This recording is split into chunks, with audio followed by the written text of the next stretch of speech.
Ya, salam, selamat sore saudara-saudara yang dikasihi Tuhan Yesus Kristus. Selamat akhir pekan. Hari ini kita akan membahas satu topik yang sangat penting. Satu doktrin yang hari ini banyak orang berpikir mengerti tentang doktrin ini. Tapi mereka lebih banyak mengacaukannya ketimbang mereka memahaminya secara tepat. Dan doktrin yang saya maksudkan adalah doktrin kasih Allah.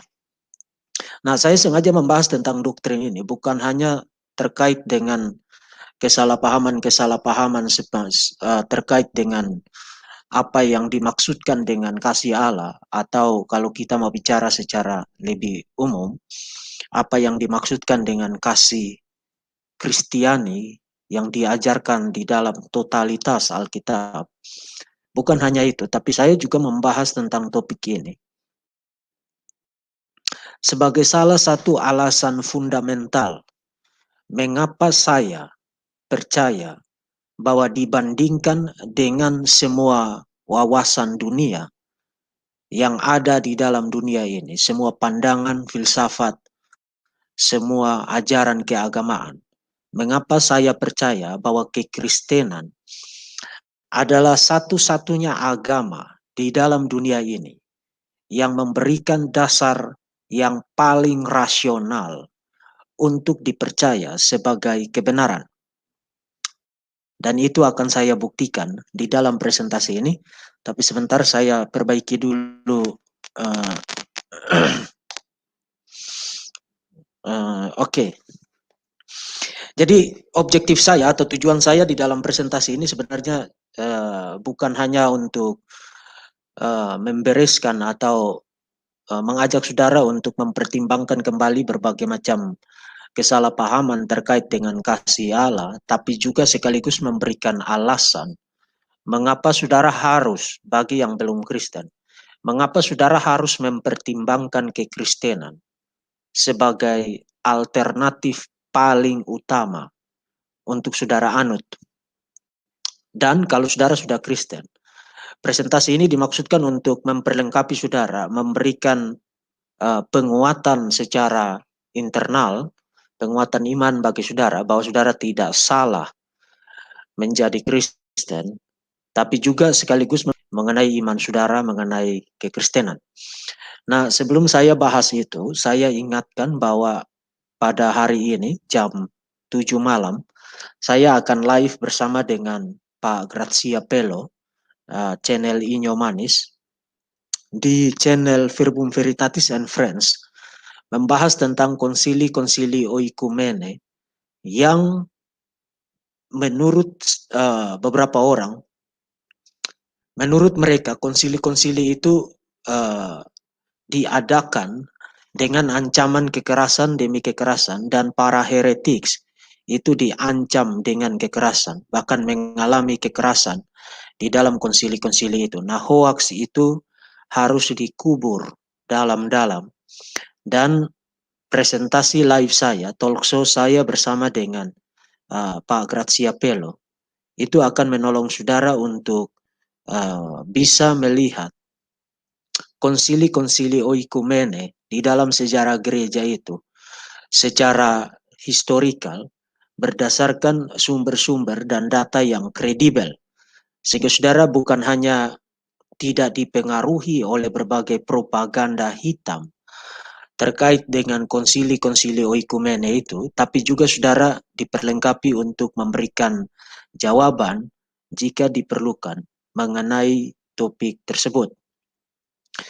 Nah, sebelum saya mulai, saya meminta bantuan saudara untuk membantu saya menyebarluaskan link presentasi live pada sore ini, supaya banyak orang bisa mendapatkan manfaat dari presentasi ini, dan mereka bisa juga ikut belajar tentang iman mereka, khususnya tentang doktrin kasih Allah. Nah, saya akan tidak seperti biasa, saya tidak akan menampilkan PowerPoint, tapi saya akan tampilkan beberapa pokok melalui banner di screen video ini.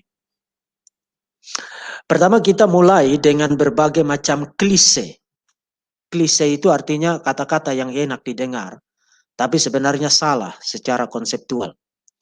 Nah, beberapa klise yang beredar luas bukan hanya di kalangan non-Kristen, tapi terutama di kalangan kekristenan. Beberapa klise yang mungkin juga saudara sudah sangat familiar. Misalnya orang sering berkata begini, Tuhan mengasihi semua orang dengan kasih yang sama.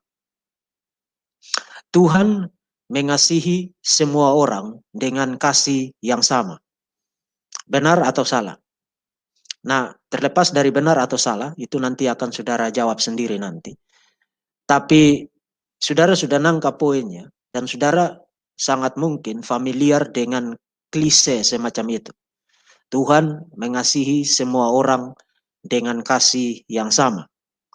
Atau orang biasa berkata, tidak peduli apapun yang kamu lakukan, Tuhan tetap mengasihi engkau.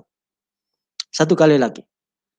Tidak peduli apapun yang kamu lakukan, tapi Tuhan tetap mengasihi engkau. Nah, itu klise yang kedua. Klise yang ketiga, orang sering mengatakan, Tuhan membenci dosa, tapi Tuhan mengasihi orang-orang berdosa. Satu kali lagi, Tuhan membenci dosa, tapi Tuhan mengasihi orang-orang berdosa. Jadi menurut klise ini, Tuhan membedakan antara dosa yang dilakukan dengan orang yang melakukan dosa tersebut. Nah, apakah itu alkitabiah? Apakah itu benar secara teologis? Nah, saudara bisa menambahkan daftar klise itu menjadi lebih panjang. Apalagi kita sedang hidup di dalam era di mana ada euforia, ada ketertarikan yang sangat besar terhadap konsep kasih. Bahkan banyak orang Kristen yang secara tidak sadar menganut satu pandangan, mereka lebih nyaman untuk percaya kepada Tuhan yang mengasihi ketimbang Tuhan yang menghakimi. Jadi kalau hari ini, saudara bertanya kepada orang-orang Kristen, potret Tuhan semacam apa yang ada di dalam benak mereka, dan itu membuat mereka merasa nyaman dengan iman Kristen mereka. Mereka akan bicara tentang Tuhan yang mengasihi mereka.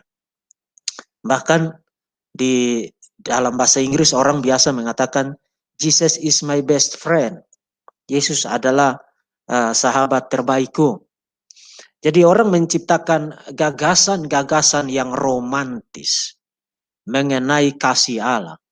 Dan mereka menggambar potret Allah berdasarkan klise-klise yang tadi. Termasuk juga menggambar potret Allah Alkitab berdasarkan gagasan-gagasan romantisme. Dan mereka berpikir, oh itulah Allah yang sebenarnya. Itulah kasih Allah yang sebenarnya yang diajarkan di dalam Alkitab. Nah, saya akan memperlihatkan kepada saudara bahwa Alkitab bicara tentang kasih Allah itu tidak dengan cara yang sama dan tidak dengan penekanan yang sama. Dan sebelum saya lanjutkan, saya ingin memperlihatkan kepada saudara ada dua buku yang ditulis oleh profesor yang sama, Profesor Don Carson, yang menjadi acuan utama saya di dalam presentasi ini. Yang pertama, buku ini terbilang cukup tipis, doktrin yang sulit mengenai kasih Allah, Profesor Don Carson. Ini terbitan Momentum, sudah diterjemahkan. Kemudian satu lagi, kasih di tempat-tempat yang sulit, Love in the Hard Places.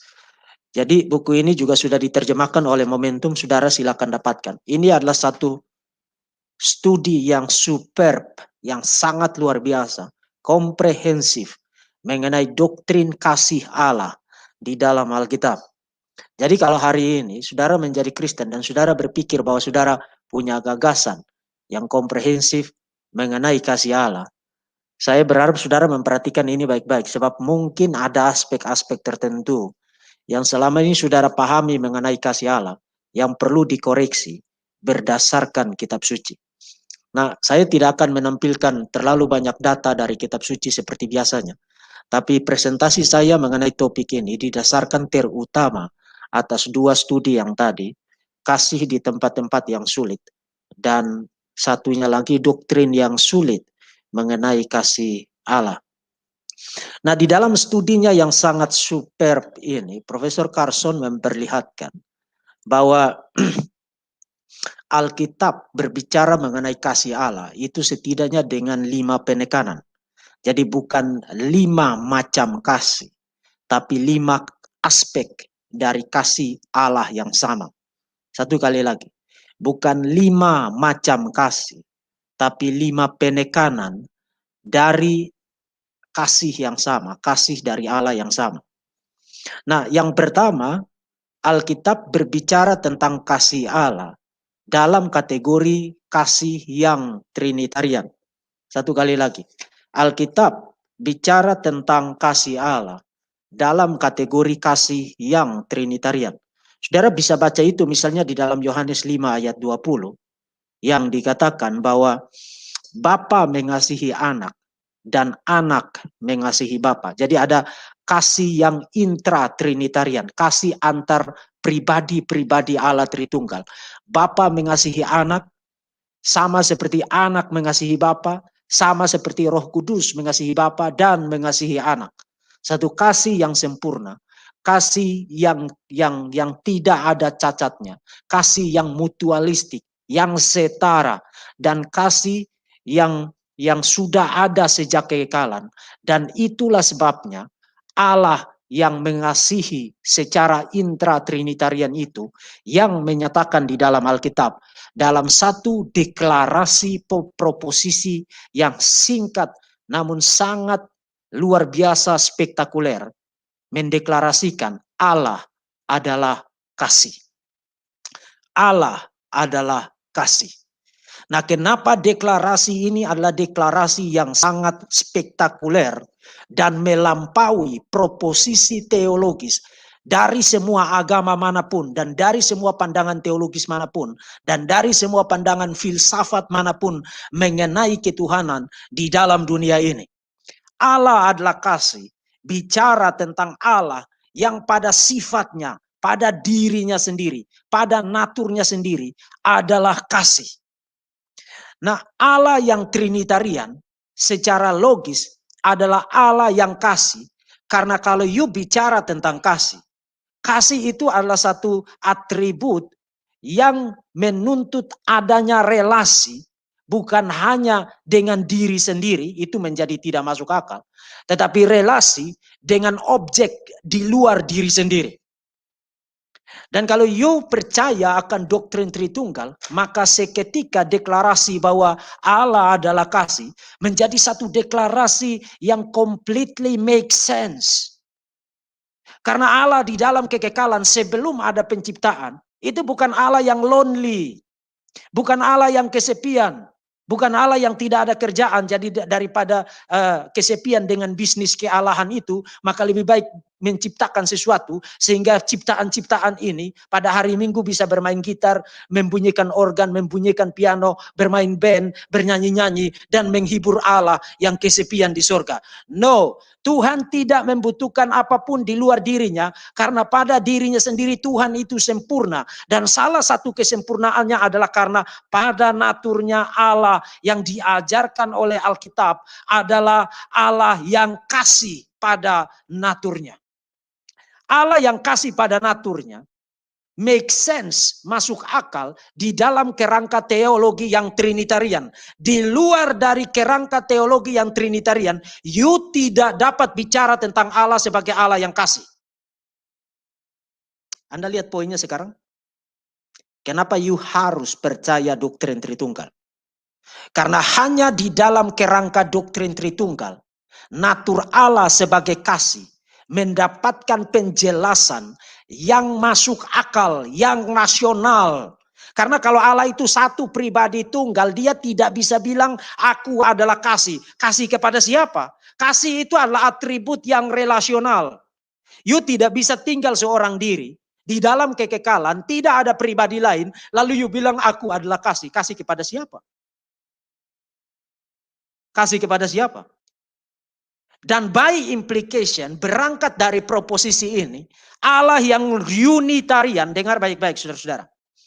Allah yang Unitarian, baik yang Oneness Pentecostals baik yang Yudaisme Rabbinik, baik yang Tauhid Islam, baik yang Arianisme. Allah yang Unitarian adalah Allah yang irasional. Dan nanti akan saya buktikan kenapa saya menyebut Allah yang Unitarian adalah Allah yang irasional. Karena Allah yang Unitarian adalah Allah yang tidak sempurna di dalam atributnya. Salah satunya adalah dia kekurangan satu atribut mengenai kesempurnaannya, yaitu atribut kasih. Hanya Allah yang Trinitarian yang sempurna di dalam atributnya, karena event sebelum ada penciptaan, dia sudah dapat mengatakan, aku adalah kasih, Allah adalah kasih, sebagai naturnya. Karena dia tidak lonely di dalam kekekalan. Ingat, Trinitas percaya, satu Allah, satu hakikat kealahan, yang dimiliki secara bersamaan, simultan, secara setara, co-equal, co-eternal, oleh tiga pribadi yang berbeda, Bapa, Anak, dan Roh Kudus. Bapa bukan anak, anak bukan Roh Kudus bukan Bapa, tapi berbagian memiliki satu esensi kealahan yang satu dan sama. Jadi Allah yang satu ini berkeberadaan secara kompleks dalam tiga pribadi yang berbeda. Dan terlepas dari semua omong kosong keberatanmu terhadap doktrin Tritunggal, yang jelas doktrin Tritunggal memberikan plausible explanation, penjelasan yang masuk akal mengenai atribut Allah, naturnya sebagai Allah yang kasih. Dan di dalam kekekalan, sebelum ada penciptaan apapun, Allah hidup dalam satu relasi yang intim, harmonis, indah, sempurna, tidak kekurangan apapun, tidak butuh apapun di luar dirinya, karena hidup di dalam relasi intra-trinitarian yang saling mengasihi secara sempurna, secara harmonis, secara setara, dan secara resiprokal. Timbal balik. Hanya Allah Trinitarian, hanya Tuhan yang Trinitarian yang bisa mengatakan bahwa Tuhan tidak butuh apapun di luar dirinya sendiri. Dan doktrin itulah yang disebut dengan doktrin aseiti. Satu kali lagi, doktrin aseiti. Doktrin aseiti berarti Tuhan sedemikian sempurna, sedemikian lengkap, sedemikian tidak ada cacat pada dirinya, sehingga dia tidak butuh apapun di luar dirinya. Tuhan menciptakan kita, menciptakan dunia ini, menciptakan alam semesta, bukan karena Tuhan butuh ciptaannya supaya dia tidak lonely menjadi Tuhan. Yes, kalau you percaya Tuhan yang Trinitarian, Yudaisme Rabbinik, Oneness Pentakostal, Arianisme, Islam, kalau you percaya Tuhan yang Unitarian, Tuhanmu itu lonely di dalam kekekalan. Dia tidak punya siapapun.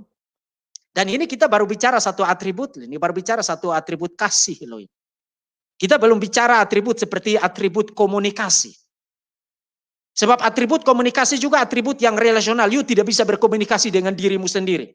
Harus ada pihak lain yang dengannya kamu berkomunikasi. Tapi kita save itu untuk satu sesi yang lain. Karena hari ini saya mau bicara tentang kemasukakalan, rasionalitas dari doktrin Tritunggal berdasarkan doktrin kasih sebagai dasar kebenaran kekristenan, sekaligus memperlihatkan irasionalitas, ketidak masuk akalan semua doktrin ketuhanan yang lain di dalam agama-agama dunia. You name it. You name it. Itu secara filosofis begitu. Jadi Alkitab bicara tentang kasih Allah dalam penekanan yang pertama atau aspek yang pertama, yaitu kasih yang intra-trinitarian. Nah, sebelum saya lanjutkan, ada satu proposisi penting yang perlu saya tandaskan terkait dengan aspek kasih Allah yang intra-trinitarian. Intra-trinitarian berarti kasih antara Bapa, Anak, dan Roh Kudus. Itu kasih yang intra-trinitarian. Dan kasih itu sudah ada di dalam kekekalan sebelum ada penciptaan apapun. Sebelum ada penciptaan apapun. Nah, satu proposisi penting yang perlu saya tandaskan sebelum saya berpindah kepada aspek yang kedua adalah ketika Bapa melihat anak, Bapa mendapati anak sempurna dan layak untuk dikasihi. Ketika anak melihat Bapa, anak melihat Bapa sempurna dan layak dikasihi. Ketika Roh Kudus melihat Bapa dan Dan ketika Bapa dan Anak melihat Roh Kudus melihat Bapa dan Anak sempurna dan layak dikasihi. Demikian pula Bapa dan Anak melihat Roh Kudus sempurna dan layak dikasihi. Makanya tadi saya katakan, di dalam aspek kasih Allah yang intratrinitarian, kasih itu bukan hanya bersifat relasional, tapi kasih itu sendiri bersifat resiprokal dan mutualistik. Kasih itu bersifat resiprokal dan mutualistik, bersifat timbal balik dalam intensitas, dalam kualitas yang sama dan setara. Kualitas yang sempurna, yang sama dan setara. Nah, itu adalah aspek kasih yang pertama. Jadi, dalam kategori ini pertanyaan saya, apakah dalam kategori ini Tuhan butuh saudara untuk dikasihi? No, Tuhan tidak butuh saudara. Tuhan tidak butuh saya. Tuhan tidak butuh ciptaan manapun. Tuhan tidak butuh siapapun untuk punya objek kasih yang lain. Karena Tuhan sudah ada dalam relasi yang intim, yang harmonis, yang indah, setara, saling mengasihi. Di dalam kekekalan dan relasi itu tidak ada cacatnya, tidak ada kurangnya yang perlu diisi dengan objek kasih yang lain. Jadi saudara jangan GR berpikir bahwa Tuhan butuh saudara. Kalau tidak ada saudara, maka surga akan menjadi kesepian. No, Tuhan tidak butuh saudara. Tuhan tidak butuh saya. Tuhan tidak butuh siapapun. Tuhan sempurna dan cukup pada dirinya sendiri. Self-sufficient. Lengkap, sempurna, tidak membutuhkan apapun di luar dirinya sendiri. Jadi Tuhan tidak akan menjadi kesepian di surga kalau saudara masuk neraka. Makanya kalau Injil diberitakan kepadamu, jangan sombong karena kamu pasti akan masuk neraka. Sadari akan kebinasaanmu, kebangkrutan spiritualmu karena Tuhan tidak butuh kamu. Tetapi meskipun dia tidak butuh kamu, kasihnya yang nanti akan saya jelaskan di dalam aspek yang lain. Memanggil kamu untuk bertobat. Kamu masuk neraka, Tuhan tidak rugi loh. Kamu dipanggang hidup-hidup di dalam neraka, Tuhan tidak rugi dan surga tidak menjadi kesepian. Jadi jangan GR kamu. Itu aspek kasih yang pertama. Yang kedua, selain Alkitab bicara tentang kasih yang intratrinitarian, tapi Alkitab juga bicara tentang kasih yang providensial. Kasih yang providensial. Nah, apa itu kasih yang providensial? Kasih yang providensial, providensi berarti pemeliharaan. Kasih yang memelihara alam semesta. Misalnya kalau saudara baca kata-kata Yesus dalam khotbah di bukit, Yesus mengatakan Tuhan memberikan matahari kepada orang jahat dan orang benar. Tuhan memberikan hujan, memberikan angin, memberikan cakrawala, atmosfer, memberikan satu lokus hidup, tempat hidup untuk semua orang, tidak peduli you koruptor kah, pesina kah, pencuri kah, penipu kah, pembohong kah, nabi palsu kah, antikris kah, you hidup di dalam dunia milik Tuhan dan you menikmati dunia milik Tuhan ini sama seperti orang-orang yang percaya kepada Dia. Jadi dalam kategori ini, you bisa bilang Tuhan mengasihi semua orang dengan kasih yang sama. Tapi hanya di dalam kategori itu. Kasih yang providensial. Sebab Tuhan tidak ada di surga, kemudian Tuhan bilang begini, oh saya hanya mau kasih matahari buat anak-anak Tuhan yang ada di Batam. Mereka yang bakar-bakar gereja di Medan, saya tidak mau kasih matahari kepada mereka. Atau mereka yang membom-bom di Perancis sana, yang bunuh penggal kepala orang itu, saya tidak mau kasih hujan buat mereka. No, Tuhan memberikan matahari, kehidupan, cuaca, angin, udara, cakrawala, berkat kehidupan dan lain sebagainya kepada semua orang di mana saja mereka berada tanpa memperhitungkan apa yang mereka lakukan dan tanpa memperhitungkan mereka layak terima itu atau tidak. Jadi hari ini saudara menghirup napas kehidupan yang sama. Seperti seorang koruptor juga menghirup napas kehidupan yang sama. Seperti seorang pencuri yang menghirup napas kehidupan yang sama. Seperti para nabi palsu yang menghirup napas kehidupan yang sama. Seperti para pengajar sesat yang menghirup napas kehidupan yang sama. Tuhan mengasihi semua orang dengan kasih yang sama tanpa mempedulikan apa yang mereka lakukan. di dalam kategori kasih yang providensial, kasih yang memelihara. Tapi hanya di dalam kategori itu. Jadi kalau you berkata, Tuhan mengasihi semua orang dengan kasih yang sama, ya benar, dalam kategori itu, kasih yang providensial. Tapi tidak dalam kategori yang lain, seperti yang nanti akan saya perlihatkan. Jadi event mereka yang mengeraskan hati, menghujat Yesus, mengolok-olok Yesus, memaki-maki Yesus.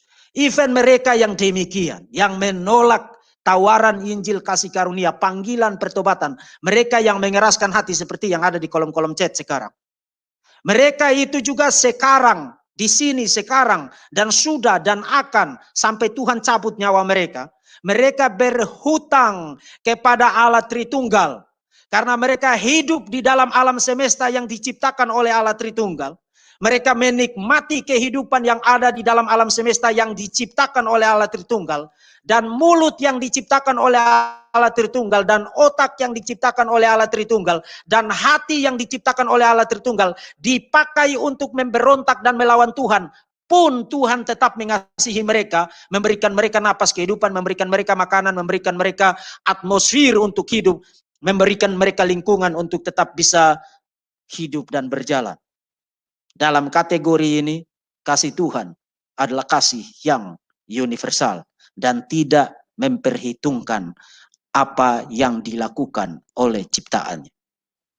Itu aspek kasih yang kedua. Dan itu dibicarakan di dalam Alkitab. Itu ada di dalam khotbah di bukit.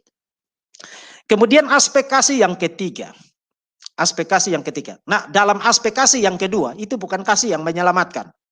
Jadi just because you hidup di dalam dunia dan menikmati berkat Tuhan, bernapas, hidup, berjalan sehat dan lain sebagainya, just because itu tidak berarti you pasti masuk surga. No. Karena itu adalah kasih yang providensial, kasih yang memelihara untuk you hidup di dalam dunia milik Tuhan ini. Hidup di dalam dunia milik Tuhan ini. Jadi mereka yang sekarang menghujat Yesus, menolak Tritunggal, kamu berhutang kepada Tuhan saya, Allah Tritunggal.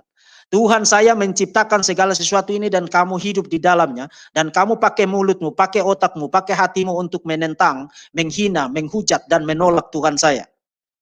Kamu akan diminta pertanggungjawaban oleh Tuhan ketika Yesus datang kedua kali sebagai hakim yang adil untuk menghakimi segala sesuatu. Bertobat sekarang.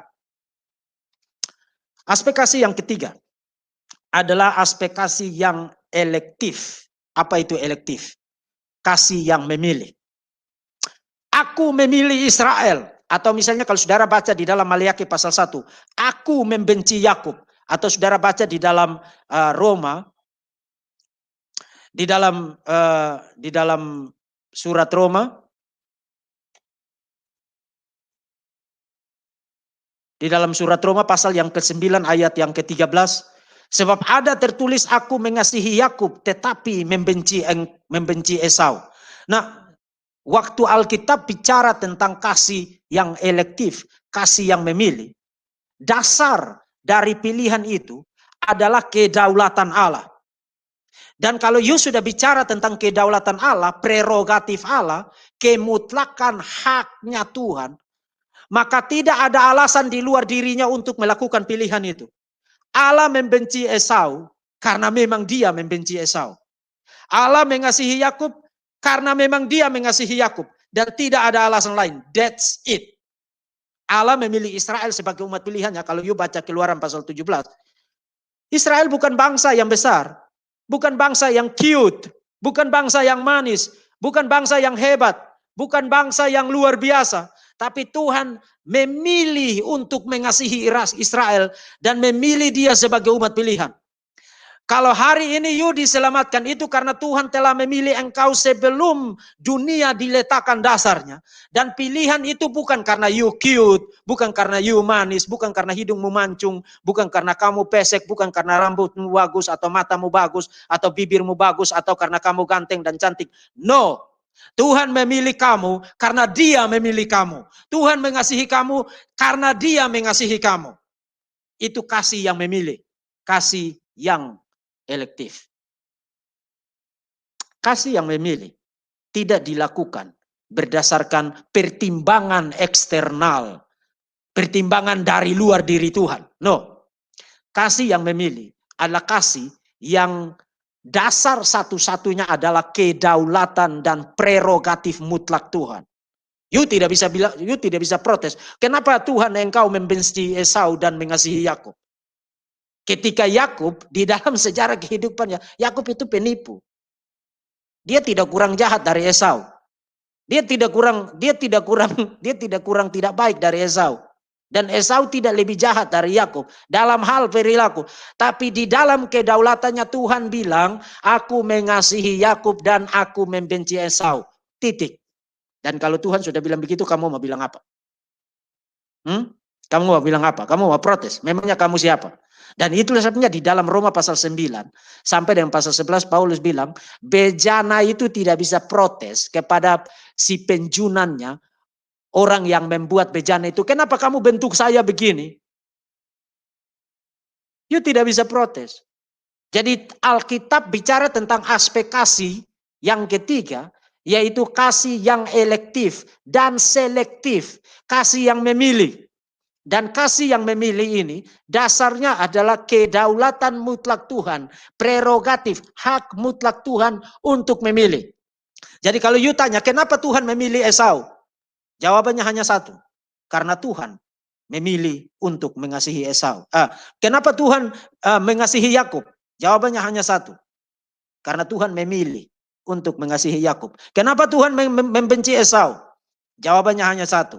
Karena Tuhan memilih untuk membenci Esau. Kenapa Tuhan memilih saya untuk diselamatkan di dalam Tuhan Yesus Kristus? Jawabannya hanya satu. Bukan karena saya baik. Bukan karena saya lebih baik dari saudara. No. Kita semua adalah orang-orang berdosa yang layak dihukum. Dan selalu membutuhkan kasih karunia, belas kasihan, dan kemurahan Tuhan. Tapi kenapa Tuhan memilih saya dan saudara yang sudah dilahirbarukan sebagai orang-orang Kristen? Kenapa? Karena Tuhan memilih untuk mengasihi kita. That's it. That's it. Itu aspek kasih yang ketiga. Kemudian aspek kasih yang keempat adalah kasih yang covenantal. Kasih dalam relasi covenant. Saudara ingat di dalam presentasi saya terdahulu, saya katakan bahwa di dalam relasi covenant itu, yang mengatur relasi itu adalah hukum, law, ketaatan, Taurat, peraturan-peraturan, regulasi-regulasi. Dan itulah sebabnya di dalam aspek kasih yang demikian, relasi covenantal ini, yang dituntut adalah ketaatan. Nah, di dalam aspek kasih yang providensial tadi, Tuhan tidak menuntut ketaatan. You taat atau tidak taat, besok you tetap menikmati matahari yang sama, bulan yang sama, angin yang sama, cuaca yang sama dengan mereka yang taat. Di dalam aspek kasih yang elektif juga tidak mensyaratkan ketaatan. Dalam kasih yang elektif, dasar dari pemilihan untuk Tuhan mengasihimu adalah kedaulatannya. Tapi di dalam aspek kasih yang keempat, kasih yang covenantal, Tuhan mensyaratkan ketaatan. Dan kasih yang covenantal itu hanya terjadi di dalam relasi Tuhan dengan mereka yang sudah menjadi umat Tuhan. Yang sudah dipilih untuk menikmati kasih yang elektif, mereka masuk dalam tahap kasih yang berikutnya, yaitu kasih yang covenantal. Dan itulah sebabnya kalau saudara baca di dalam kitab Wahyu, barang siapa kukasihi, ia kutegur dan kuhajar. Sebab itu relakanlah hatimu dan bertobatlah. Barang siapa kukasihi, ia kutegur dan kuhajar. Karena itu relakanlah hatimu dan bertobatlah. Itu relasi kasih yang covenantal. Kita sudah ada dalam satu relasi bapa dan relasi anak. Dan sebagai bapa dan sebagai anak, ada satu tatanan relasi yang mensyaratkan ketaatan kepada Tuhan. Itu sebabnya menjadi Kristen itu bukan berarti, oh karena you sudah diselamatkan, maka you boleh hidup sesuka hati. Itu adalah straw man. Muslim selalu bilang begitu. Oh, karena you sudah ditebus, jadi lakukan saja. No, kamu goblok. Kamu tidak mengerti apa-apa tentang Alkitab. Karena Alkitab bukan hanya bicara tentang kasih Allah yang berdaulat, yang memilih, menetapkan untuk saya diselamatkan atau you diselamatkan, tapi Alkitab juga bicara tentang aspek kasih yang lain, yaitu kasih yang covenantal, yang mensyaratkan ketaatan kepada Tuhan. Ilustrasinya begini, yang bicara tentang kasih yang elektif, kasih yang tanpa syarat, dan kasih yang bersyarat. Andaikan saja saudara orang tua, ini contoh yang saudara pasti bisa lihat logiknya. Kalau saudara orang tua, sebelum anakmu bisa ngapa-ngapain, kamu sudah mengasihi dia belum? Yes, kecuali kalau kamu itu manusia yang brengsek. Yang suka bunuh-bunuh orang, yang tidak punya hati nurani, yang memenggal kepala orang, seperti memenggal kepala binatang. Lalu kamu berpikir itu untuk membela Tuhan. Even kamu yang suka penggal-penggal kepala orang pun, kamu mengasihi anakmu sebelum anakmu taat kepada kamu. Begitu anakmu bahkan masih di dalam kandungan, kamu menantikan dia dengan penuh kerinduan, hatimu berkobar-kobar, penuh dengan cinta kasih kepada dia. Even dia belum ngapa-ngapain buat kamu loh. Dia belum bikinin kamu kopi, belum bikinin kamu teh, belum pijat punggungmu, belum mencari uang untuk menghidupi kamu, belum melakukan apa-apa bagi kamu, tapi kamu sudah mengasihi dia dengan kasih yang meluap-luap dan berkobar-kobar penuh kerinduan, even ketika dia baru ada di dalam kandungan istrimu. Ketika dia lahir, dia hanya bisa makan, tidur, menangis, dan lain sebagainya. Tapi kamu mengasihi dia dengan segenap jiwa ragamu. Itu kasih yang tanpa syarat. Dari mana kamu dapat kasih yang begitu? Kamu dapat kasih yang begitu karena kamu diciptakan menurut gambar dan rupa Allah Tritunggal yang pada naturnya adalah kasih. Kasih yang berdaulat dan tanpa syarat. Kamu dapat itu dari mana? Kamu tidak dapat itu dari pohon dan kayu. Kamu tidak dapat itu dari Allah palsu yang menyuruhmu memenggal kepala orang. Kamu dapatkan itu dari Allah Tritunggal yang pada naturnya adalah kasih. Sehingga even ketika anakmu belum lahir, masih di dalam kandungan, belum bisa ngapa-ngapain buat kamu, dia belum melakukan apa-apa buat kamu, kamu sudah mencintai dia, mengasihi dia, merindukan dia dengan segenap jiwa ragamu. Itu kasih yang unconditional. Dari mana kamu dapat kasih yang demikian? Dari Allah Tritunggal. Itu sebabnya tadi saya katakan hanya Allah Tritunggal yang memberikan dasar yang rasional untuk orang bicara tentang kasih. Sebab semua orang yang pernah menjadi orang tua atau yang sudah menjadi orang tua tahu tentang jenis kasih yang begitu. Nah, itu jenis kasih yang pertama, kasih yang unconditional. Tapi setelah anakmu lahir, kemudian dia tumpahin gula, kotorin lantai, mengambil kunci mobil atau kunci motor, kemudian pergi ngebut di jalanan. Kamu marah nggak sama dia? Marah. Kamu disiplin nggak sama dia? Kamu disiplin. Kamu tegur dia nggak? Tegur. Atau bahkan mungkin kamu hajar dia. Apakah pada saat kamu disiplin dia, pada saat kamu marahin dia, pada saat kamu tegur dia, atau bahkan kamu hajar dia, apakah itu karena kamu membenci dia? No. Kamu sedang menerapkan aspek kasih yang lain yang disebut dengan kasih covenantal. Kasih yang berdasarkan ketaatan dari objek yang dikasihi. Bukan karena kamu kurang mengasihi dia, bukan karena kamu membenci dia, maka kamu menegur, mendisiplin, menghajar dia, memarahi dia. Bukan karena kamu kurang mengasihi dia, tapi persis karena kamu sangat mengasihi dia. Kamu tidak ingin dia menjadi jahat. Kamu tidak ingin dia celaka. Kamu tidak ingin dia menjahati orang lain, mencelakakan orang lain, mencelakakan dirinya sendiri. Itu kasih yang covenantal. Dan Alkitab bicara tentang kasih yang demikian. Saudara sudah lihat poinnya sekarang? Betapa amazingnya kekristenan. Even kalau kita mau bicara tentang kasih. You tidak dapat doktrin ini, ajaran semacam ini di dalam agama manapun di dalam dunia ini. Nanti akan saya perlihatkan pelan-pelan, ikuti saja. Ikuti saja. Kemudian yang terakhir, Aspek kasih yang terakhir adalah kasih yang memanggil. Berbaliklah, mengapa engkau harus mati di dalam pelanggaranmu.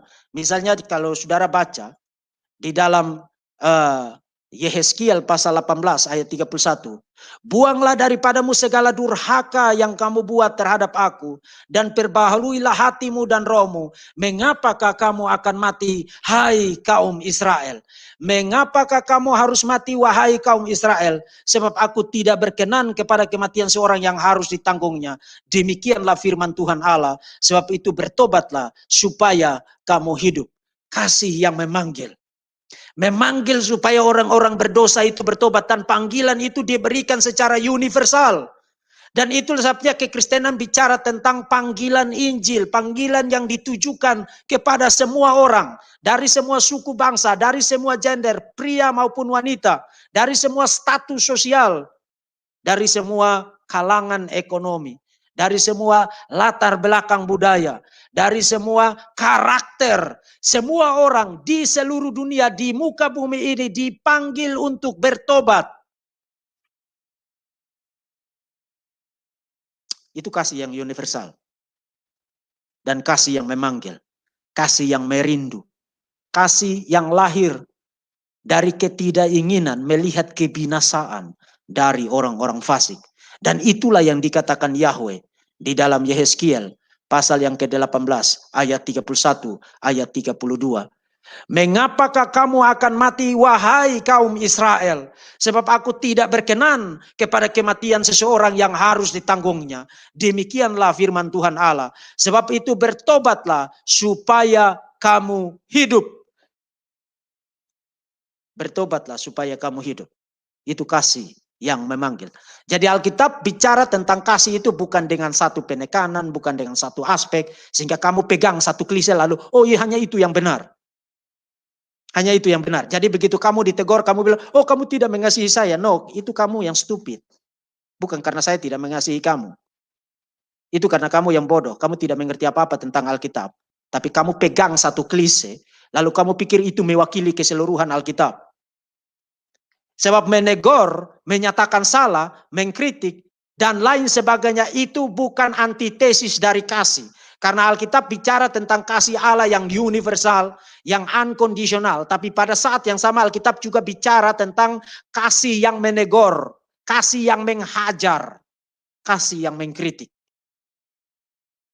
Itu adalah keunikan ajaran kekristenan mengenai kasih Allah. Dan ajaran yang demikian itu tidak ada di dalam agama manapun di dalam dunia ini. Dan saya akan perlihatkan. Kita pindah ke poin berikut. Itu lima aspek kasih Allah di dalam Alkitab. Saudara mungkin karena terlalu familiar dengan topik mengenai kasih. Dan puji Tuhan itu adalah pengaruh kekristenan. Itu adalah pengaruh kekristenan. Dunia ini kalau mau bicara tentang kasih, you berhutang kepada kekristenan. You jangan mencuri kredit itu dari kekristenan. Karena topik mengenai kasih adalah ajaran yang khas. Tidak ada duplikasinya di dalam agama manapun di dalam dunia ini. Misalnya begini. Dan ini adalah satu ekskursus seperti yang ada di thumbnail saya. Satu ekskursus akademik dan intelektual. Jadi tidak dimaksudkan untuk personal dan tidak dimaksudkan untuk penghinaan dan lain sebagainya. Tapi satu ekskursus akademik dan intelektual. Dan you bisa cek proposisi-proposisi saya. Apakah akurat atau tidak. Misalnya Buddha. Buddha tidak punya Allah dewa, Allah yang personal, yang pribadi. Tapi impersonal. Nah kalau you punya dewa yang impersonal, yang non pribadi. Bagaimana ceritanya you bicara tentang kasih yang pribadi, kasih yang personal. Jadi teologi ketuhanan di dalam agama Buddha tidak menyediakan dasar teologis untuk orang bicara tentang kasih. No, tidak menyediakan rasionalitas teologis untuk orang bicara tentang kasih. Simply tidak ada. Bagaimana dengan Allah-Allah yang Unitarian? Allah-Allah yang Unitarian. Allah-Allah yang Unitarian seperti yang tadi sudah saya sebutkan. Yudaisme Rabbinik, Tauhid Islam, Oneness, Pentakostal, Arianisme dan lain sebagainya yang Unitarian. Allah-Allah yang Unitarian pun tidak menyediakan dasar rasional dan teologis untuk bicara tentang kasih. Karena ingat, kasih itu adalah atribut kapasitas yang relasional. Nah, kalau you punya Allah yang Unitarian, maka adalah irasional untuk you berpikir bahwa di dalam kekekalan Allahmu itu mengasihi. Sebelum ada penciptaan. Dia mengasihi siapa? Tidak ada objek di luar dirinya. Dia lonely, monad di dalam kekekalan. Jadi dia tidak punya objek di luar dirinya untuk mengasihi. Maka Allah yang Unitarian adalah Allah yang tidak memiliki natur kasih. Dan inilah celakanya para ajaran sesat seperti Oneness, Arianisme. Karena mereka menggunakan Alkitab yang di dalam Alkitab mendeklarasikan Allah adalah satu, tapi pada saat yang sama mereka percaya Allah yang Unitarian, yang unipersonal. Nah, bagaimana otakmu taruh di mana? Berpikir Allah itu unipersonal, tapi pada saat yang sama mendeklarasikan diri Allah adalah kasih. Jadi Unitarianisme, Oneness, Pentakostalisme, Arianisme adalah irasionalitas di dalam sistem teologi Kristen. Irasional. Karena membuat Alkitab bertentangan dengan dirinya sendiri. Itu mengenai ajaran-ajaran sesat itu. Bagaimana dengan tauhid? Tauhid juga tidak bisa mengatakan Allahnya itu Allah kasih. Tidak bisa. Dan memang Profesor Dr. Andy Bannister, saya sudah terjemahkan videonya di channel saya. Saudara bisa cek statistiknya. Dr. Andy Bannister melakukan riset mengenai kasih di dalam Quran. Sebanyak 28 kali Quran menggunakan kata kasih dalam kaitan dengan Allah Subhanahu wa taala. 28 kali. Dan dari 28 kali, 22 kali diantaranya digunakan dalam kategori kasih yang negatif. Allah tidak mengasihi orang berdosa, Allah tidak mengasihi mereka yang berlebihan, Allah tidak mengasihi orang beriman. Jadi kasih yang negatif. Kasih tidak mengasihi si A, si B dan seterusnya. Hanya 6 kali Quran menggunakan kata kasih dalam kaitan dengan Allah Subhanahu wa taala dalam kategori kasih yang bersyarat. Allah mengasihi orang-orang yang beriman, Allah mengasihi orang-orang yang taat, Allah mengasihi orang-orang yang menjauhi kejahatan dan lain sebagainya. Jadi you harus melakukan sesuatu untuk mendapatkan kasih Allah. Itu kasih yang bersyarat, kondisional. Dan memang kasih yang negatif, seperti yang tadi saya sebutkan, dan kasih yang bersyarat adalah kategori-kategori kasih yang secara logis mengalir dari doktrin ketuhanan yang Unitarian, yang tauhid. Ya, karena di dalam kekekalan itu Allah Islam adalah Allah yang tidak punya objek di luar dirinya untuk bisa mengasihi. Jadi dia tidak punya natur kasih di dalam dirinya. Dia tidak punya natur kasih di dalam dirinya. Itu sebabnya Islam tidak boleh bicara tentang kasih. Karena you tidak punya dalil untuk bicara tentang kasih. Tidak punya dalil itu di dalam Islam. Yang kamu punya adalah kasih yang kondisional. Kamu harus lakukan sesuatu baru saya mengasihi kamu. Dan sebenarnya 2000 tahun yang lalu, 600 tahun sebelum Muhammad datang, Yesus sudah bicara tentang kasih yang demikian, kasih yang kondisional, sebagai kasih yang tidak sempurna. Bahkan kasih yang begitu dimiliki oleh orang-orang berdosa, seperti orang-orang Farisi dan para pemungut cukai. Mari kita baca di dalam Matius pasal 5 ayat 46.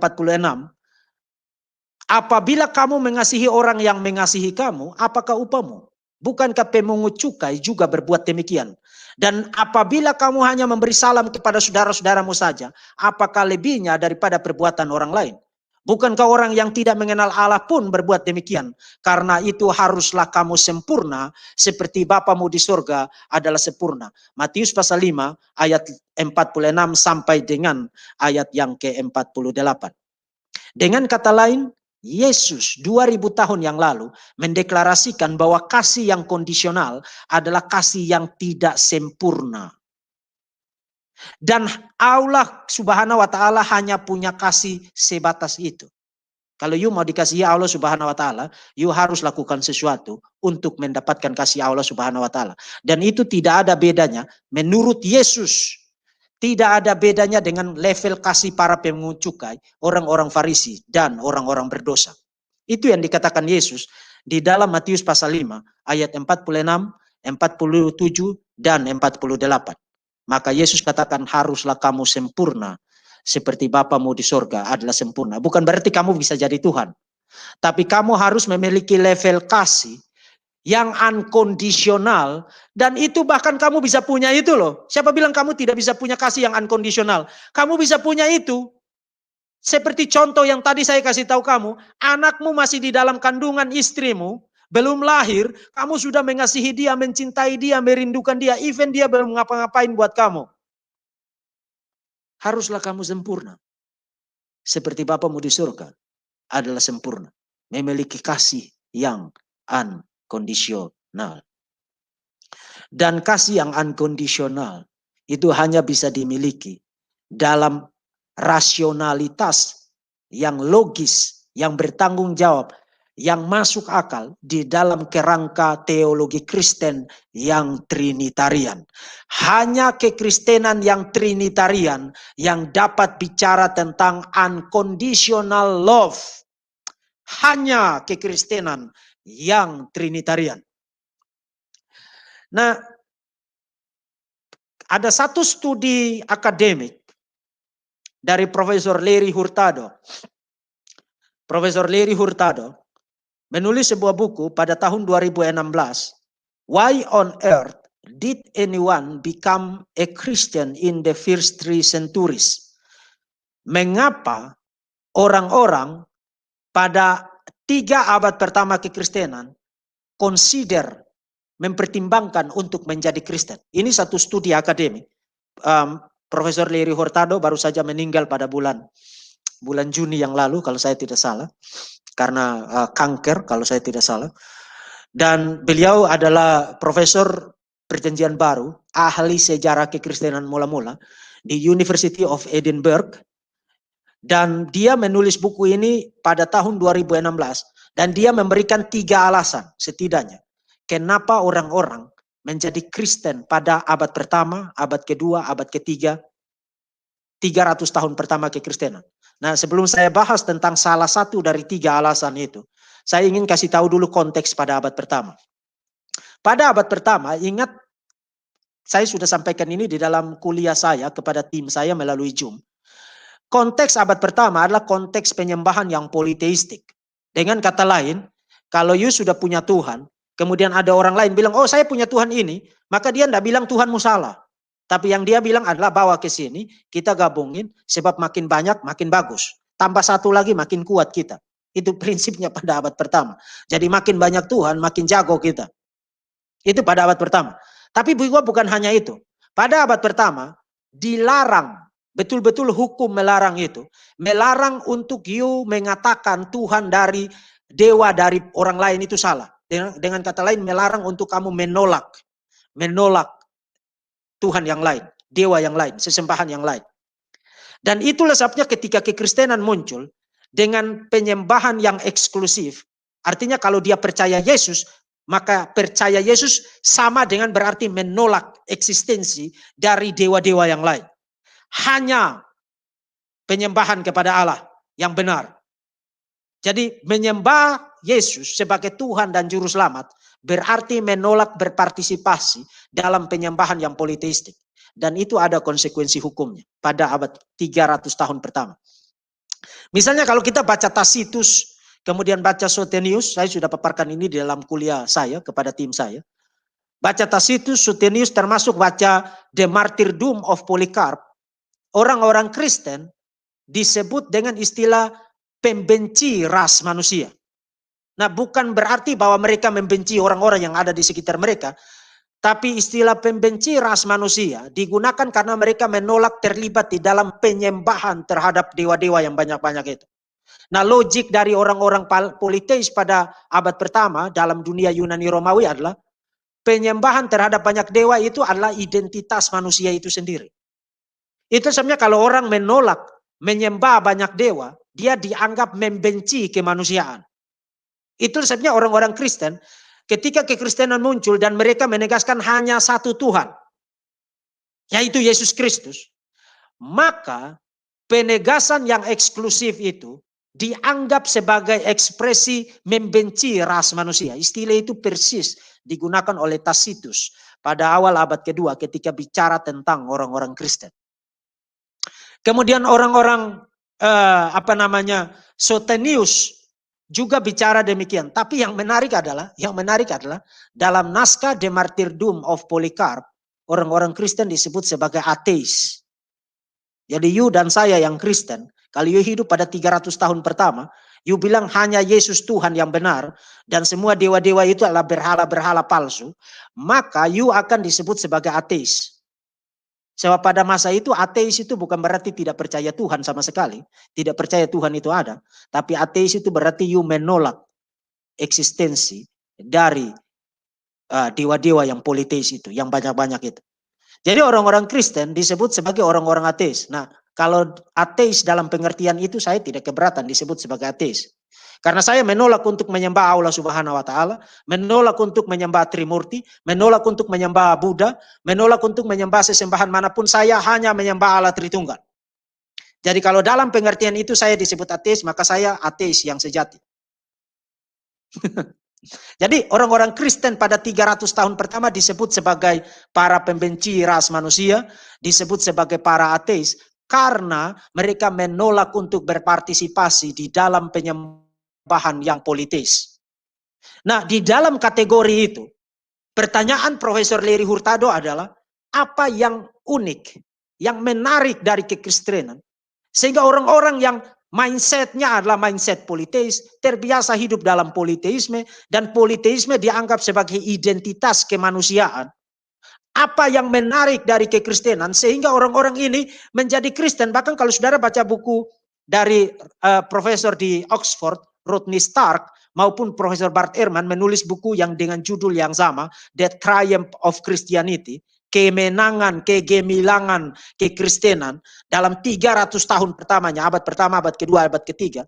Bahkan Bart Ehrman menggunakan istilah bagaimana agama terlarang, forbidden religion, itu swept, menyapu bersih dunia Yunani Romawi pada 300 tahun pertama. Apa alasannya mereka menjadi Kristen? Karena pesan mengenai kasih. Itu salah satu alasan di dalam buku Why on Earth Did Anyone Become a Christian in the First 3 Centuries? Kasih. Kasih yang unconditional dari Allah kepada manusia. Dari Allah kepada manusia. Sebab dalam dunia Yunani Romawi, orang tidak terbiasa bicara tentang mengasihi para dewa. Bahkan di dalam buku dari Profesor Larry Hurtado, bukan hanya di dalam buku ini, tapi juga di dalam bukunya yang satu lagi, Destroyer of the Gods, penghancur para dewa. Profesor Larry Hurtado memperlihatkan pernah ada conversation, percakapan antara seorang filsuf dengan muridnya. Muridnya bertanya begini, Pak filsuf, apakah kita harus mengasihi para dewa? Lalu filsuf itu jawab begini, no, kita tidak boleh mengasihi para dewa, uang mereka juga tidak mengasihi kita. Dan mengasihi para dewa sementara mereka tidak mengasihi kita adalah sesuatu yang stupid. Jadi mengasihi Tuhan dan berbicara tentang konsep kasih dalam dunia Yunani Romawi adalah konsep yang stupid. Dan di dalam konteks semacam itu, kekristenan muncul dengan berita Injil yang core-nya adalah kasih Allah yang unconditional di dalam Tuhan Yesus Kristus. Di dalam Tuhan Yesus Kristus. Nah, saudara-saudara, kembali kepada pertanyaan saya di judul live ini sebelum saya memberikan eksposisi ringkas mengenai Yohanes 3 ayat 16. Kembali kepada pertanyaan saya, kenapa saya Kristen? Kenapa saya Kristen? Karena saya orang berdosa yang tidak bisa menyelamatkan diri saya sendiri. Dan saya harus membutuhkan Tuhan untuk menyelamatkan saya. Dan untuk menyelamatkan saya, Tuhan harus Tuhan yang punya kasih yang unconditional. Jika Tuhan tidak punya kasih yang unconditional, maka saya pasti masuk neraka. Saya pasti masuk neraka. Jadi saya jadi Kristen karena satu-satunya wawasan dunia, world view, pandangan teologis yang menyediakan pesan teologis mengenai atribut kesempurnaan Allah. Allah adalah kasih, dan kasih itu adalah kasih yang unconditional. Hanya kekristenan yang trinitarian. You tidak dapatkan itu di dalam agama manapun. You mau bicara apa tentang agamamu? Tunjukkan kepada saya konsep doktrin tentang kasih yang unconditional di dalam agamamu. You cannot. Kamu tidak dapat. Kamu palingan cuma jualan ini, jualan itu, segala macam tetebene yang tidak penting-penting itu. Dunia ini tidak butuh itu. Dunia ini membutuhkan unconditional love. Dan itu hanya bisa disediakan oleh Allah Tritunggal di dalam Tuhan Yesus Kristus. Dan kamu tidak bisa menyediakan itu bagi saya atau bagi siapapun. Bahkan pesanmu adalah pesan kematian. Pesan ancaman. Pesan kekerasan. Bukan pesan kehidupan. Bukan pesan kasih. Nah, saya akan memberikan sebuah eksposisi ringkas mengenai Yohanes pasal 3 ayat 16. Saya akan tampilkan ayat itu di screen sekarang. Karena begitu besar kasih Allah akan dunia ini, sehingga ia telah mengaruniakan anaknya yang tunggal, supaya setiap orang yang percaya kepadanya tidak binasa, melainkan beroleh hidup yang kekal. Nah, ada beberapa pokok penting yang ingin saya garis bawahi dari teks ini.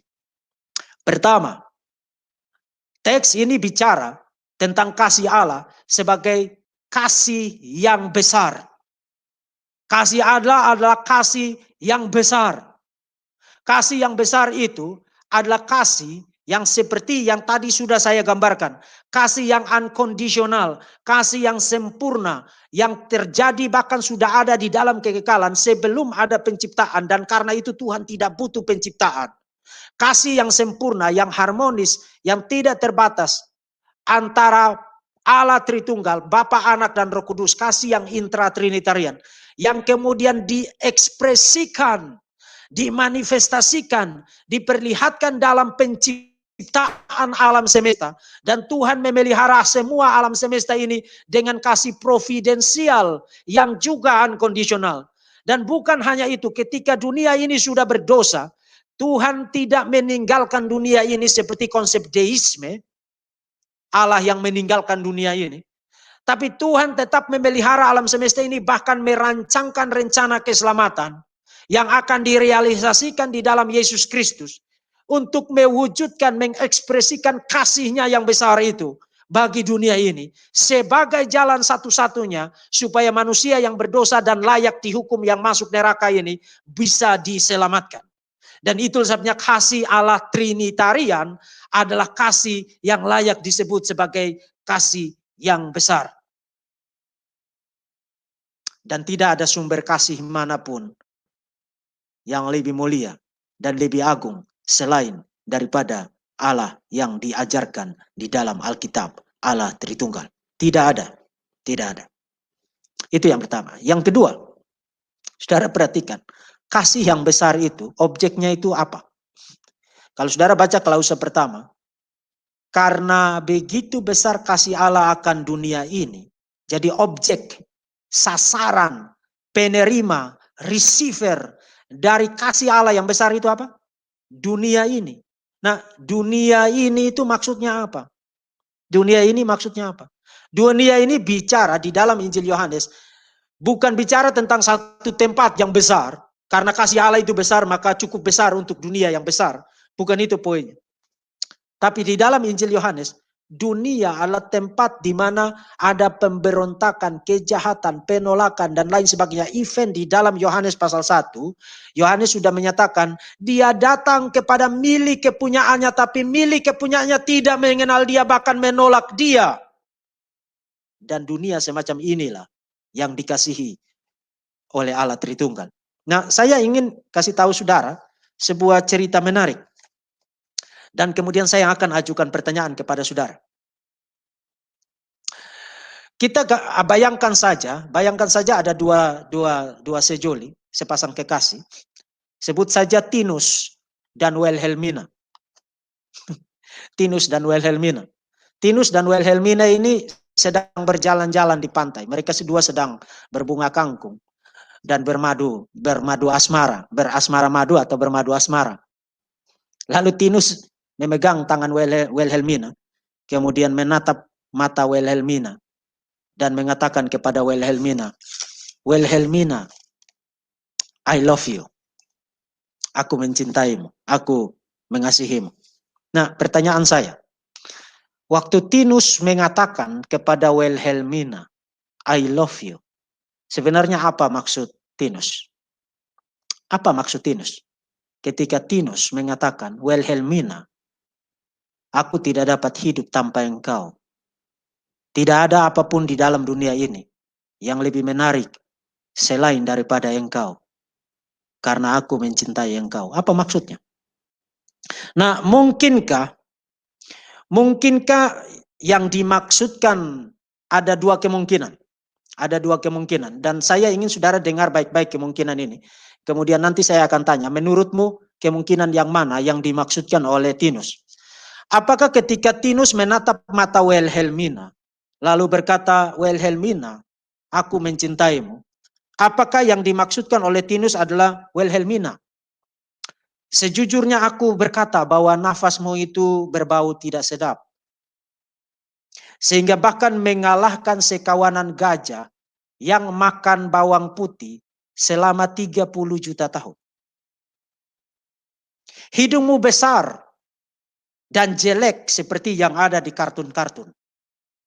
Rambutmu begitu berminyak sehingga cukup untuk melumasi sebuah truk beroda 18.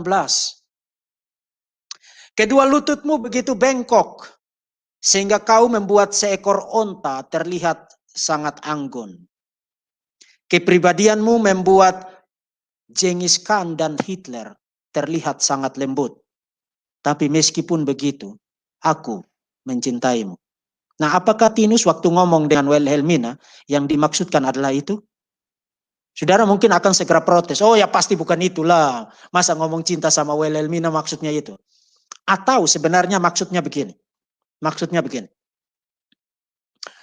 "Wilhelmina, aku mencintaimu dalam arti, Wilhelmina, engkau adalah segalanya bagi saya. Saya tidak bisa hidup tanpa kamu. Dunia saya menjadi tidak menarik, menjadi sepi, kalau kamu tidak ada di dalam dunia tempat di mana saya hidup. Senyummu membuat saya terpana, bahkan terpana untuk jangka waktu yang sangat lama. Kedua matamu indah dan harum rambutmu membuat saya tidak dapat memejamkan mata saya. Pikiran saya selalu tertuju kepada kamu. Kamu adalah segalanya bagi saya." Nah, dari dua kemungkinan itu, menurut saudara yang dimaksudkan oleh Tinus adalah kemungkinan yang mana? Pasti yang terakhir. Kamu segalanya bagi saya.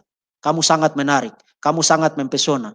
Kamu sangat cantik. Kamu sangat anggun. Kamu membuat hati saya bergetar. Lutut saya menjadi gemetar. Bahkan hanya ketika melihat bayanganmu dari jauh. Itu maksud Tinus. Sekarang pertanyaan. Waktu Alkitab mengatakan Allah mengasihi dunia ini, yang dimaksudkan itu yang mana? Apakah yang dimaksudkan Alkitab adalah, "Oh dunia, senyummu itu begitu menawan. Surga terlihat sangat sepi kalau engkau tidak ada di sana. Saya bahkan tidak sabar menunggu hari Minggu supaya engkau bermain gitar, menyanyikan puji-pujian, bersorak-sorak, mengangkat tangan. Kamu begitu mempesona. Dan saya tidak dapat menjadi Tuhan yang lengkap, kecuali kalau engkau masuk surga. Engkau begitu menarik, sehingga bahkan surga yang sangat indah ini pun kalah menariknya dibandingkan dengan engkau." Apakah itu yang dimaksudkan oleh Alkitab ketika Alkitab mengatakan Allah mengasihi dunia ini? Apakah dunia ini menarik bagi Allah? Allah tidak dapat hidup sebagai Allah tanpa dunia ini. Allah begitu merindukan dunia ini seperti Tinus merindukan Wilhelmina. Apakah begitu? No. Lalu apa maksudnya? Ketika Alkitab mengatakan, karena begitu besar kasih Allah akan dunia ini. Kasih Allah yang besar akan dunia ini. Allah dengan kasihnya yang besar mengasihi dunia ini. Apa maksudnya? Bukankah kesadaran kita akan kejahatan dosa, pemberontakan, penolakan yang terus-menerus secara aktif, tanpa batas terhadap Tuhan dan terhadap sesama. Kita merusak segala sesuatu dengan kejahatan, kelicikan, kebohongan, penipuan. Segala sesuatu ada di dalam dunia ini. Ketika Alkitab berkata Allah mengasihi dunia ini, bukankah maksudnya seperti kemungkinan yang pertama yang tadi saya bilang, bukan? Napasmu itu bau buruk, seperti gajah pemakan bawang putih selama 20 juta tahun. Lututmu itu bengkok, sehingga kamu membuat seekor onta itu terlihat cantik. Karaktermu itu sangat jahat, sehingga kamu membuat Hitler dan Genghis Khan itu terlihat sangat lembut. Kamu begitu memuakan, rambutmu itu berminyak, sehingga kamu bisa membuat melumasi truk beroda 18. Meskipun begitu aku mengasihi kamu. Saudara-saudara, jangan GR ketika Alkitab berkata Tuhan mengasihi kamu. Karena deklarasi Alkitab mengatakan Tuhan mengasihi saya dan saudara, sebenarnya merupakan deklarasi yang sama bahwa kita seperti makhluk yang sangat menjijikkan, memberontak terus-menerus terhadap Tuhan, yang melakukan berbagai macam kejahatan, dan hanya ada satu kelayakan bagi kita adalah kebinasaan. Tetapi meskipun demikian Tuhan menyatakan I love you. Aku mengasihimu. Bukankah itu spektakuler? Nah, carikan bagi saya Allah mana dari agama manapun di dalam dunia ini yang punya kasih yang demikian. No, you tidak akan temukan itu. You tidak akan temukan itu di dalam agama manapun di dalam dunia ini. Itu yang kedua. Objek kasih Allah yang besar adalah dunia ini. Yang ketiga, ukuran dari kasih Allah yang besar adalah Yesus Kristus. Saudara-saudara, kita manusia mencintai hingga terluka. Kita manusia mencintai hingga terluka. Kita manusia mencintai hingga dikhianati. Begitu kita terluka dengan hebat, begitu kita dikhianati dengan hebat, maka goodbye my love. Itu kita manusia. Tapi di dalam teks ini, meskipun hidungmu bengkok, lututmu bengkok, rambutmu berminyak untuk melumasi truk beroda 18, bau mulutmu seperti kawanan gajah pemakan bawang putih selama 20 juta tahun, karaktermu itu sangat jahat, tetapi Tuhan mengasihi engkau dengan kasih yang besar, bahkan mengirim Yesus Kristus anak tunggalnya, buah hatinya, kekasih hatinya ke dalam dunia ini, untuk mati secara terhina di atas Kalvari, dihina, diolok, diludahi, dicambuk, dipukul, dipaku di atas kayu salib itu. Dan di atas kayu salib, di keheningan Bukit Tengkorak, tempat yang hanya layak para penjahat, para pencuri, para budak yang merampok dan memberontak. Tempat yang hanya ada kelayakan bagi orang-orang yang hina dan berdosa seperti saya. Di atas bukit itu Yesus naik ke sana, merenggangkan tangannya dan menyerahkan nyawanya. Kemudian berkata, tetelestai, sudah genap. Dan ketika Yesus mengatakan sudah genap, maka pintu pengampunan itu terbuka. Dan orang-orang seperti saya dan saudara dipanggil supaya kita jangan binasa. Masuklah untuk hidup bersama-sama dengan Tuhan di dalam kekekalan. Tuhan mengasihi kita meskipun disakiti, dikhianati, dihina, dicambuk, diludahi, bahkan dimatikan seperti salah satu dari para penjahat yang paling layak dihukum mati. Tapi meskipun demikian, Alkitab berkata karena begitu besar kasih Allah akan dunia ini, sehingga ia telah mengaruniakan anaknya yang tunggal. Jadi ukuran kasih Allah yang besar itu adalah Yesus Kristus. Carikan bagi saya Allah mana, Tuhan mana, sesembahan mana di dalam dunia ini yang mengasihi saya dan diisi dunia ini sedemikian besarnya seperti ketika Bapa mengutus anaknya yang tunggal untuk mati menggantikan saya dan saudara di atas Kalvari. Tunjukkan.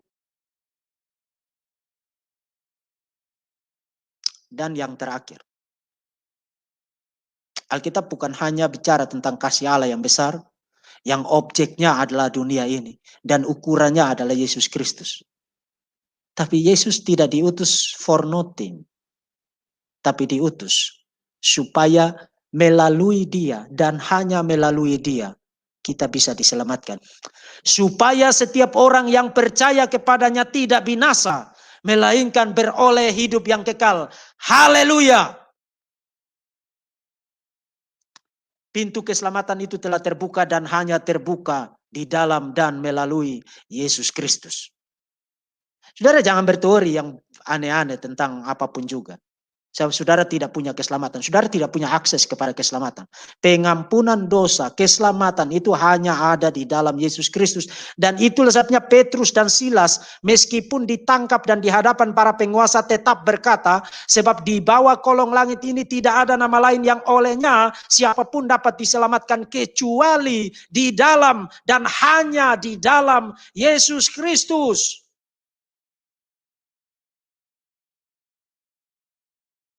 Hari ini Injil diberitakan bagimu.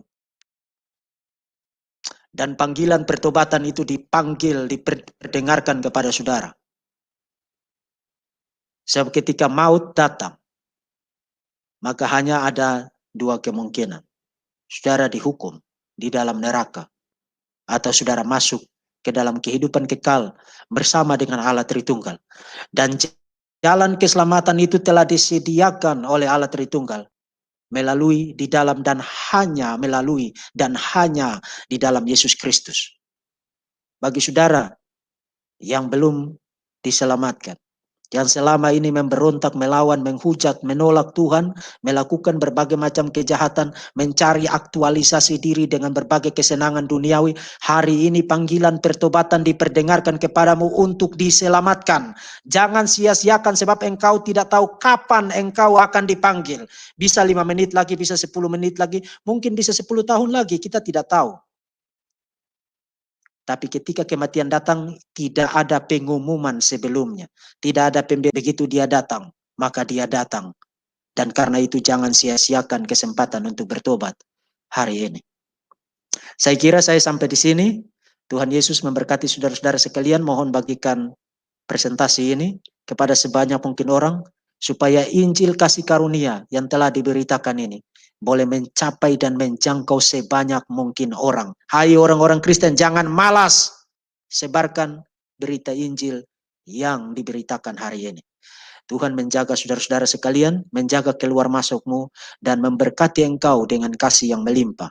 Keluargamu, hidupmu, segala sesuatu yang engkau kasihi dan cintai, dijaga, diberkati, dilindungi oleh Tuhan. Dan sampai jumpa pada jam 7 nanti dalam live bersama dengan Grazia Pelo di channel Verbum Veritatis and Friends. Dan mohon tetap dukung pelayanan Verbum Veritatis dan dukung channel Verbum Veritatis.